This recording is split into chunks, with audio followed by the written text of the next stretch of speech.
स्वागत है आपका। आज हम यस बैंक के बारे में बात करने वाले हैं। मुझे एक सजेशन आया था कि सर यस बैंक के बारे में बताइए, तो आज मैं आपको यस बैंक के बारे में कंप्लीटली डिटेल देने वाला हूँ। सबसे पहले हम इसका बिजनेस देखेंगे, कंपनी के कुछ फंडामेंटल्स देखेंगे, आगे हम ग्राफ देखेंगे कि यस बैंक का टेक्निकल एनालिसिस में ग्राफ किस तरह परफॉर्म कर रहा है, और लास्ट में मैं आपको बताने वाला हूँ कि यस बैंक में आपको इन्वेस्ट करना चाहिए या नहीं। तो ये कंप्लीटली डिटेल आज की वीडियो में आपको देने वाला हूँ। और आज आपके लिए नए वर्ष की बहुत सारी शुभकामनाएं। उम्मीद करता हूँ ये जो साल है आपके लिए काफ़ी अच्छा जाए। तो चलिए यस बैंक के बारे में हम डिटेल देख लेते हैं। तो यस बैंक की बात करें, सबसे पहले अगर इसकी बिजनेस की बात करें तो देखिए बिजनेस आपको पता ही होगा, ये प्राइवेट सेक्टर बैंक है। अगर इसके हम फंडामेंटल्स देखें तो अभी के टाइम पे यस बैंक का मार्केट कैप चल रहा है 59,000 करोड़ का। 59,000 करोड़ का मार्केट कैप है। मार्केट कैप काफ़ी अच्छा है आज के टाइम पे। अगर इसका हम डेट पोजीशन देखें, जिसके लिए डेट टू इक्विटी रेशियो देखा जाता है, तो डेट टू इक्विटी आ रहा है 7.98। देखिए डेट टू इक्विटी 1 से ज़्यादा होता है तो वो ज़्यादा लोन माना जाता है। अगर डेट टू इक्विटी 1 से कम होता है तो मिनिमम लोन होता है जो कंपनी इजीली पे कर सकती है।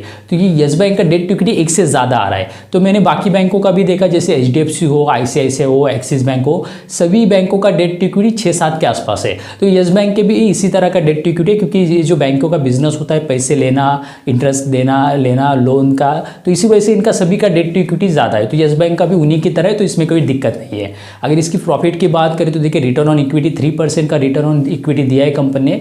रिटर्न कम दिया है कंपनी ने, लेकिन कंपनी एटलीस्ट प्रॉफिट में, जो बहुत ही अच्छी बात है। आगे हम इसके पिछले 5-16 का प्रॉफिट एंड लॉस भी देखने वाले हैं। फिलहाल अगर इसका प्रोमोटर्स होल्डिंग देखें तो अभी के टाइम पर इसकी प्रोमोटर्स होल्डिंग चल रही है 0%। देखिए प्रोमोटर्स की कोई भी होल्डिंग नहीं है कंपनी में, जो एक अच्छा सिग्नल नहीं है। अगर इसका 52x हाई एंड लो देखें तो सबसे पहले 52x हाई देखें तो एक साल में जो है 24 रुपये तक स्टॉक बढ़ा था। अगर इसका 52x लो देखें तो एक साल में जो है 12 रुपये तक स्टॉक नीचे गिरा था। तो अभी शेयर का प्राइस चल रहा है 20 रुपीज़ पर, 20 रुपये शेयर का भाव चल रहा है। तो देखिए यस बैंक का जो भाव है ना 20 रुपये अभी के टाइम पे, लेकिन इसका इंट्रिंसिक वैल्यू निकल के आता है 7 रुपीज़। तो ये यस बैंक का जो सिर्फ भाव होना चाहिए 7 रुपये के आसपास होना चाहिए, लेकिन आज के टाइम पे ये 20 रुपीज़ पर ट्रेड कर रहा है 20 रुपये पे, यानी आज के टाइम पे ये महंगा स्टॉक है। तो आगे मैं आपको बताने वाला हूँ कि इसमें इन्वेस्ट करना चाहिए या नहीं। फिलहाल अगर इसका पिछले 5-16 का हम प्रॉफिट एंड लॉस देखें तो देखिए 2018-19 में कंपनी ने प्रॉफिट किया था, 2020 और 21 में कंपनी ने लॉस फेस किया था, और इस साल मार्च 22 की बात करें तो मार्च 22 में कंपनी ने प्रॉफिट किया है। अगर इसकी कंपनी ने देखे आपने दोनों क्वार्टरली रिजल्ट भी डिस्पोज किए हैं, तो दोनों क्वार्टरली रिजल्ट में कंपनी ने प्रॉफिट किया है, जो बहुत ही अच्छी बात है, यानी कंपनी प्रॉफिट करते जा रही है अभी के टाइम पे।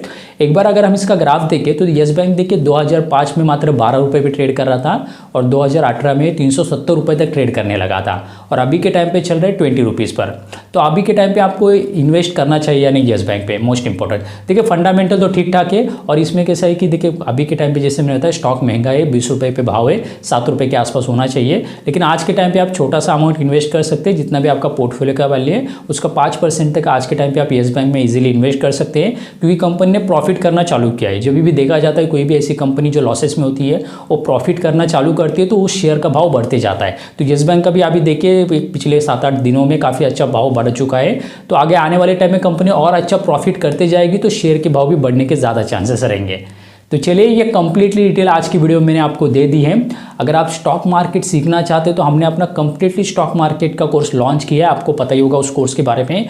इस कोर्स में आपको कंप्लीटली इंडियन स्टॉक मार्केट का बेसिक से लेकर एडवांस लेवल तक सिखाया गया है। इसमें आपको लॉन्ग टर्म इन्वेस्टमेंट सिखाई है, जो बड़े बड़े इंडिया के इन्वेस्टर करते हैं, शॉर्ट टर्म इन्वेस्टमेंट सिखाई है, स्विंग ट्रेडिंग भी सिखाई है। स्विंग ट्रेडिंग होती है हर महीना एक इनकम जनरेट करने के लिए, तो किस तरह स्विंग ट्रेडिंग करके आप हर महीना इनकम जनरेट कर सकते हैं, इस कोर्स में आपको सिखाया है डिटेल में। प्लस पेनी स्टॉक इन्वेस्टमेंट सिखाई है, पोर्टफोलियो मैनेजमेंट सिखाया है, ऑप्शन ट्रेडिंग भी आपको इसी कोर्स में सिखाई है। ये इंडिया का नंबर 1 कोर्स है, जो अभी तक एक ही कोर्स में आपको सभी डिटेल दी गई है।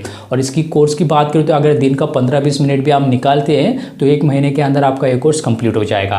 और इस कोर्स की फीस की बात करें तो सिर्फ 990 रुपये कोर्स की फीस है, जिसमें आपको कंप्लीटली बेसिक से एडवांस लेवल तक, यानी बेसिक से आपको ऑप्शन ट्रेडिंग तक भी सिखाया है एडवांस लेवल तक। इंडिया में शायद ही कोई ऐसा कोर्स है जिसमें सिर्फ 990 में आपको इतना पूरी नॉलेज दी गई है। अगर आप ऑप्शन ट्रेडिंग सीखेंगे कहीं से तो ऑप्शन ट्रेडिंग की फीस पता ही होगा आपको 2000, 3000, 5000 होती है, लेकिन इस कोर्स में 990 में ऑप्शन ट्रेडिंग भी है, लॉन्ग टर्म इन्वेस्टमेंट है, शॉर्ट टर्म इन्वेस्टमेंट है, स्विंग ट्रेडिंग है, penny stock investment, portfolio management, case studies, काफ़ी सारी डिटेल आपको इसी कोर्स में दी है। इसी वजह है ये इंडिया का नंबर 1 कोर्स है जो अभी तक मार्केट मार्केट में किसी के पास नहीं है जो इतनी सर्विस दे रहे हो इतने कम फीस में। तो अगर आप काफ़ी सारे लोग इस कोर्स को कर रहे हैं अभी के टाइम पे और काफ़ी उनके अच्छे रिस्पॉन्स हैं, तो इस कोर्स हिंदी लैंग्वेज में है, आप इंडिया के किसी भी कोने में रहकर इजीली सीख सकते हैं। तो अभी तक आपने ज्वाइन नहीं किया तो मैं आपको स्ट्रांगली रिकमेंड करता हूँ कि एक बार इस कोर्स को जरूर ज्वाइन करें, इस नॉलेज को ले लीजिए। ये नॉलेज जो आप ले लेंगे तो ये नॉलेज आपको लंबे टाइम में बहुत काम आ जाएंगे सर। तो चलिए, wish you all the very best. Thank you so much.